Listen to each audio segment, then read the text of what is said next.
Right now at 5, meet one of the 3 candidates looking to lead Wisconsin's Department of Public Instruction. As Madison's police chief takes a new job in the Pacific Northwest, we sit down for an exit interview reflecting on his time here in Madison. Plus, new video tonight of an ice rescue on Lake Mendota taking place last night. We'll have all the details just ahead. You're watching News 3 Now at 5. I'm very excited that this will be, the year of the kid and making sure that we're putting children first. That is education consultant Brittany Kinzer was sitting down one-on-one with us as she looks to become the top official in Wisconsin education. Thanks for joining us. I'm Eric Franke. And I'm Susan Simon. A total of 3 candidates are looking to lead the Department of Public Instruction. It's a job that only comes up every 4 years and oversees public education in Wisconsin. Our Ellie La Liberté is working to sit down with each of the candidates to show you their platforms and what it could mean for Wisconsin schools. The 3 candidates running are incumbent Jill Underly, Sauk Prairie Superintendent Jeff Wright, and education consultant Brittany Kinzer. Today, I spoke with Kinzer about her plan for the future of Wisconsin education. I have been in education my entire career. Brittany Kinzer is an education consultant, a former science and special education teacher, and now she's looking to tack on DPI superintendent to her list of titles. And I decided that I wanted to run for DPI and ensure that we are focusing on reading, writing, and math. Her platform centers around standards. In 2024, the current DPI administration made the controversial move to lower the bar that schools would have to meet through students' test scores. That means schools that would be failing at national standards appear to do better on paper. It's something Kinzer is critical of. I think it's really important that we restore the high standards. This is for the nation's report card or nation standards. We don't want to lower them like they are right now because we know, and I know, that when we set expectations high for kids, they can meet that. Kinzer also describing herself as the pro-school choice candidate. I think that parents need to be able to choose the best school for their child. And so that is my stance on that. Kinzer says she is set up to work with both the governor and the Republican-controlled state legislature. It's really important that you're having conversations and have that rapport so that you're really able to focus on what's best for kids and families. Another large part of her campaign? Making sure that the funding is getting into the classrooms and supporting our great teachers and making sure DPI is innovative, predictable, and transparent. Next Friday, I'll sit down with Jeff Wright, the Sauk Prairie superintendent, about his campaign. I've also reached out to Jill Underly's campaign, but have not yet heard back. Thank you, Ellie. The race for superintendent narrows to 2 candidates in the February 18th primary. Voters make a final decision on April 1st. And we are learning tonight that a memo went out to staff at the Wisconsin Department of Public Instruction on Friday detailing a hiring freeze that's being put in place with few exceptions through June 30th. State Senator John Jagler of Watertown chairs the Senate's Education Committee. He tells CBS affiliate WDJT-TV in Milwaukee that he questions what led to the agency running low on money. I think we should put some more eyeballs on DPI. What are they doing with the funding? Agency officials are pointing to the current state budget in which the DPI took a $2.3 million cut in state funding. Senator Jagler further welcomes the spending pause, which also includes a freeze on out-of-state travel. A string of bus stop fires have been reported across the city of Madison over the past week. The Madison Fire Department says the latest occurred just after midnight this morning. The fire was found in a trash can at the Independence Lane and East Washington Avenue bus stop. Madison police officers put the fire out before crews arrived. They say the flames reached near the ceiling of the stop, but no damage was found. While the cause is unknown, police say several similar fires had previously been reported over the last week. New video in tonight of yet another person falling through the ice on one of the Madison area lakes. The latest happening last night on Lake Mendota, coming just days after a woman fell through on Lake Monona. Video here provided by UW-Madison Police. And Madison Fire reports the man fell in near Picnic Point and using his cell phone's flashlight as a beacon of sorts for crews to locate him. The Madison Fire Lake Rescue Team launched an airboat onto the water, pulling the man from the water before bringing him to shore. They tell us the man is now recovering. Now for a look at your first warn forecast. Chief Meteorologist Alex Harrington out on the weather patio. Alex? Hey, Eric. Temperatures have been improving today. A little bit warmer today, although I'm still acclimating myself to the warmer temperatures and a little cold because the coat's good, but the dress pants are not as warm. But I shouldn't complain because we got temperatures at 14 in Madison, 14 in Lone Rock, 11 up towards the Dells. Here in Dane County, 14s and 15. So progress we have made over the course of the past couple of days. Tonight we'll dip down into the single digits, and then we'll see those wind chills not too different from the actual air temperature because we'll have calm winds and clear skies. So another cold night tonight. Lows right around zero, if not a little bit below zero, because we have some of that snow out there with high temperatures on Friday getting into the 20s. Coming up in Maine weather, even warmer weather is on the way, and we do have some more snow chances to talk about. We'll break all of that down in a couple of minutes. All right, Alex, thank you. Police Chief Sean Barnes is in his final week leading the Madison Police Department. He'll exit his position February 1st to take on the role of Chief of Police in Seattle. Barnes reflected on his past 4 years as chief, saying that he's proud of the work he's done to build partnerships and trust in the community. Barnes said it's difficult to leave following the tragic shooting at Abundant Life Christian School, but said his team is well positioned to finish the investigation without him. Recent data shows the overall crime in Madison has been on the decline during Barnes' tenure, and Barnes said he thinks the downward trend will continue even after he leaves. Fear of crime is something that's very important to me. It'll be important to the next chief. It's important to every other chief. And there are some things that we can do around that. What does the environment look like? What does the lighting look like? Do we have, graffiti paints? Do we have boarded up windows? Do we see people out who look like they may be engaged in criminal activity? And is that just your uncomfortableness with those people? Or is there something really going on there? Sometimes seeing police makes people feel unsafe. My hope for the department is to continue our efforts to improve community police relations. We thank everyone that fully supports our police department, and those who do not fully support us, the department looks forward to earning your trust.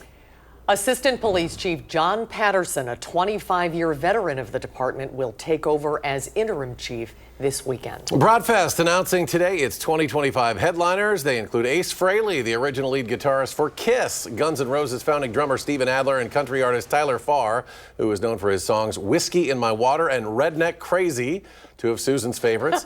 Broadfest will take place May 23rd through the 25th. Full lineups and details can be found at channel3000.com. Happening tonight, an initiative highlighting the importance of literacy kicks off in Madison, and you still have time to get out the door to go. The kickoff to the Madison Metropolitan School District's Mad for Reading initiative will take place at Southside Elementary on East Badger Road.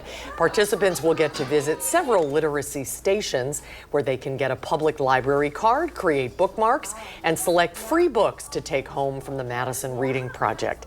Registration is welcome through 5:30. Live look right now at the White House with a couple of firsts for the new Trump administration today. The president addressing world leaders for the first time since retaking office this week. And President Trump also hitting his first legal hurdle as he seeks to redefine birthright citizenship and his promised crackdown on immigration.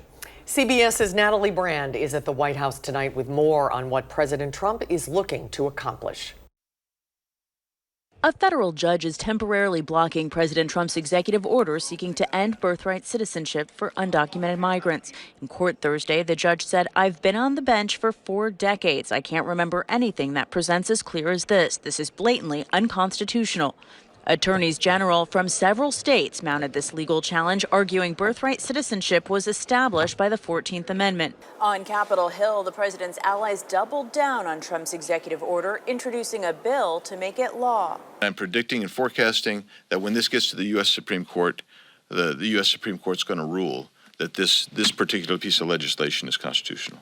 President Trump, speaking virtually to leaders at the Davos World Economic Forum, talked about his increased enforcement at the border. We have deployed active duty U.S. military and National Guard troops to the border to assist in repelling the invasion. It was really an invasion.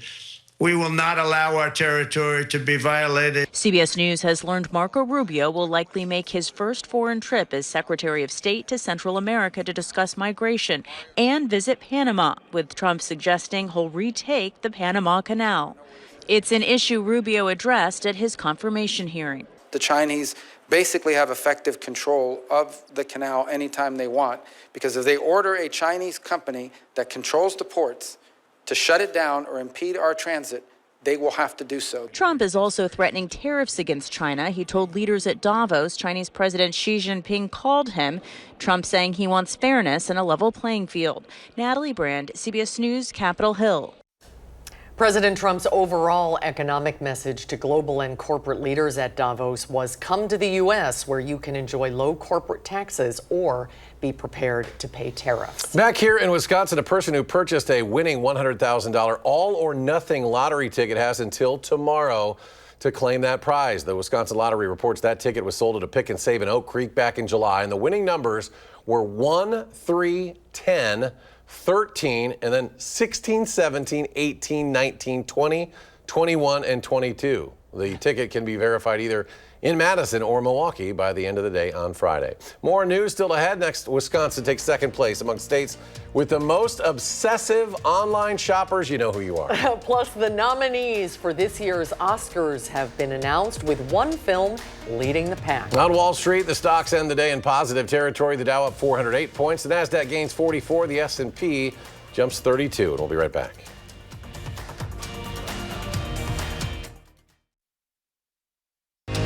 You're watching News 3 Now at 5. Well, we all know Wisconsin by the nickname the Dairy State, of course, and deservedly so. But there is another title we just barely missed out on. Of the top 10 states with the most online shoppers, Wisconsin is number 2. Data tracked by software company Loquate shows Wisconsin was beaten out by only Colorado. They tracked the average monthly searches for online stores, with Wisconsin having 88,227 searches per every 100,000 people. Colorado had roughly 1,000 more. That's because we're all stuck in the house, That's right? That's why we're shopping. If you bought a space heater on Amazon last year, thousands of the products that you're seeing there have been recalled due to a risk of fire and electric shock. The recall is for nearly 8,000 of the Vornado brand VH2 whole room heaters. The date codes are July or August of 2024. The heaters sold for about $90 on Amazon between August and October of last year. The Consumer Product Safety Commission says the device's power cord can partially detach from the heater enclosure, and that eventually could lead to a risk of electric shock or fire. You should stop using the heaters and contact the company for a free replacement. And hopefully we won't need them much longer. It's crazy this time of the year how 20 degrees feels so mild after being below zero for so long. I know. It feels good. Oh, it does. It feels great. And we've got even warmer temperatures in the forecast. Wouldn't be surprised some of those Wisconsinite diehards that like to wear shorts when temperatures approach 40. I got that in the forecast too. First, we got to get through a clear and cold night tonight and Friday. That's not going to be the bitterly, dangerously cold stuff. That's good news. Little light snow is going to enter the picture out ahead of warmer air that's trying to push into southern Wisconsin, and next week is looking mild. Like I said, there could be some areas that crack the 40-degree mark. Not tonight. We're going to do -1 in Madison, -2 in Baraboo, -4 in Janesville, and 2 out to the west in Prairie du Chien. We have the perfect recipe with clear skies, light winds, and a little bit of snow out there. That allows those temperatures to really cool on down. We'll rise 20 degrees on Friday with increasing clouds out ahead of a little weather system that is going to make itself into the picture. But before that, want to just mention wind chills tomorrow are going to be in that cold category, not in the caution or the danger category, to re-emphasize with our temperatures that we're making our way out of the polar plunge. But as that warm air comes in from the south and from the west, a little light snow, maybe around this time as we go into Friday evening, but better chances overnight Friday, 10, 11, 12 o'clock. Not expecting heavy snow with this. This is a light snowmaker. And as we go into Saturday, we could have just a couple of snow showers, mainly north of Madison at this point in time. Amounts, not a lot. Very similar to what we saw with that last weather system, with amounts being a dusting to maybe an inch. Areas up towards central Wisconsin at this point in time would see the better chances of seeing that inch of snow. So we're not adding big snows to our forecast. You see intermittent snows throughout the 10-day period, but take note also our temperatures. Saturday and Sunday will be right around 30 degrees. That's close to normal. Monday, 36, 33 Tuesday, 33 Wednesday, 30 on Thursday. So just little modulations with the temperatures Friday will be 36, and we are keeping an eye on a weather system for later next weekend. There's some indications that we could have a weather maker in the Midwest that could bring us a mix of rain and snow or just all snow, which would be good news for us needing that snow out there. Speaking of snow, yesterday 1.3 inches in Madison, but there were some local areas down towards Janesville and Broadhead that let us know they got 3, 4, 5 inches of snow. Called WCLO to do a radio forecast just moments ago. They had to get the snow blower out, but total accumulations for the month of January right now, 1.9 inches, so that's about 2 inches. That's nearly a foot below normal for this time of year. But you know I'm the perpetual optimist. We need the snow. We need the moisture. February, average amounts of snow are right around 13 inches. In March, they're right around 7 inches. And we've been talking behind the scenes. All it takes is one more snowstorm if we get average amounts of snow in February to get our snow amounts back up to normal, and hopefully we'll do that. At 6, I'll show you the latest drought monitor and what we're expecting in total amount of water equivalent in precipitation over the next 10 days. That's at 6. All right, Alex, thank you. The nominations for the 97th Academy Awards were announced this morning as fresh fires race across the Los Angeles region. The embattled movie industry is lined up behind the Netflix narco musical about transgender identity, Emilia Perez. The Spanish language and French-made film dominates the nominations. The film's 13 nods include Best Picture and Best Actress for Carla Sofia Gascon. The nomination makes her the first openly trans actor ever to get the nod. Rounding out the top of the list are films Roma, the smash Broadway adaptation of Wicked, and The Brutalist, scoring 10 nominations each. Comedian Conan O'Brien will host the award show that's set for March 2nd. Still ahead at 5, we'll take you to the restaurant winning the Oscar in their field. That's just ahead.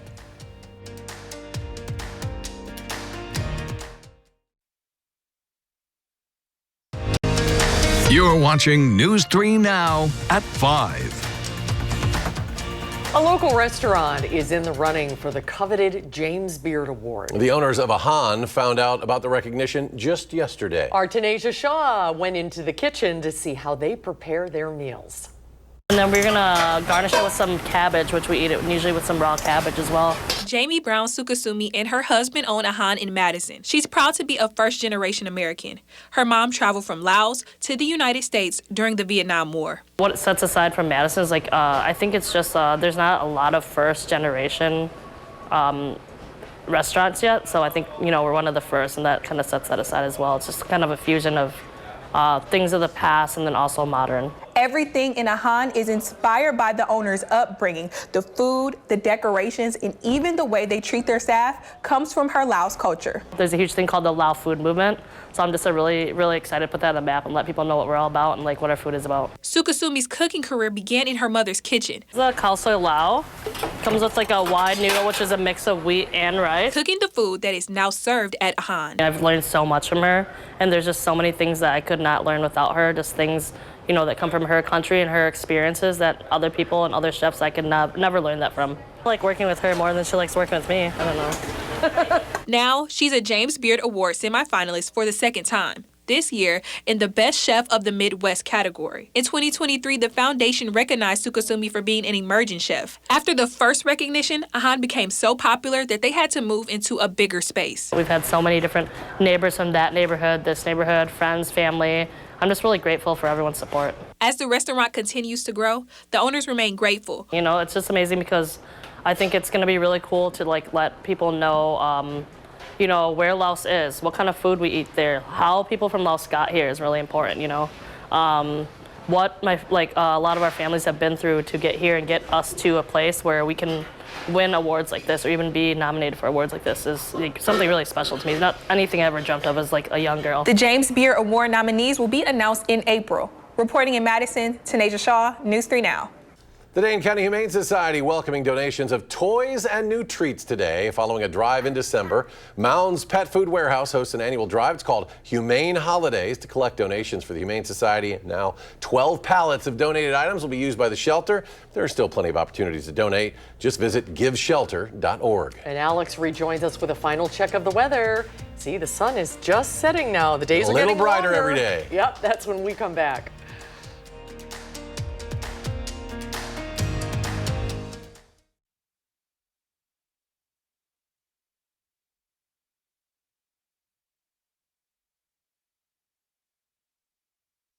Coming up tonight right here on the CBS Evening News, tens of thousands forced to evacuate in California after 2 new wildfires broke out. The alerts for residents, plus the risk of treacherous mudslides this weekend. We've got that and more headlines tonight on the CBS Evening News. And by the way, stay tuned. Tonight will be Norah O'Donnell's final night in the anchor chair of the CBS Evening News, but she's not going far. She'll still be a part of the CBS News family as a senior correspondent. Her reporting these last 5 years can be described as hard-hitting, historic, compassionate, and kind. Let's take a look back. I'm Norah O'Donnell, overlooking the Vatican. Buongiorno, Your Holiness. What an honor. We're on a Navy MH-60 helicopter right over the Red Sea, and we are heading to the USS Mason. It's just unlike anything I've ever seen before. It's like an ashen moonscape. We're here on one of the largest warships in the world. Vice President Kamala Harris is hours away from officially becoming her party's nominee. And starting on Monday, the CBS Evening News will be anchored by John Dickerson and Maurice Dubois, and you can watch it, of course, weeknights right here at 5:30 on WISC-TV. Let's go to Alex for one final check of the forecast. Continuing to work our way out of that cold stuff. Friday will be still some of that cold stuff. Little light snow Friday night going into Saturday. Could have some slick spots for all of southern Wisconsin, but we're looking at maybe a dusting to an inch. But overall, these temperatures are at or above normal, clear all the way out through the 10-day, with just an on and off chance of maybe a few flurries on Monday. We're watching perhaps a little bit more of an active weather period Friday, Saturday, going on into Sunday of next weekend. But weather models are kind of flip-flopping on their excitement about the potential for a little bit of snow activity late in the 10-day. Now, we were talking earlier about sunsets, and they are getting longer. Look at that. That sunset right now, January 23rd, is right around 5 o'clock. Still a little bit light out, as we were showing earlier. February 14th, I'm loving this, 5:27 p.m. Then as we get into March 16th and April 16th, we spring forward, and sunsets are after 7 o'clock. We're turning the corner. We're getting there, yes. It is pretty, though, right now behind us. You can get a glimpse of what it looks like. Alex, thank you. We're back in 30 minutes for News 3 Now at 6. CBS Evening News is next.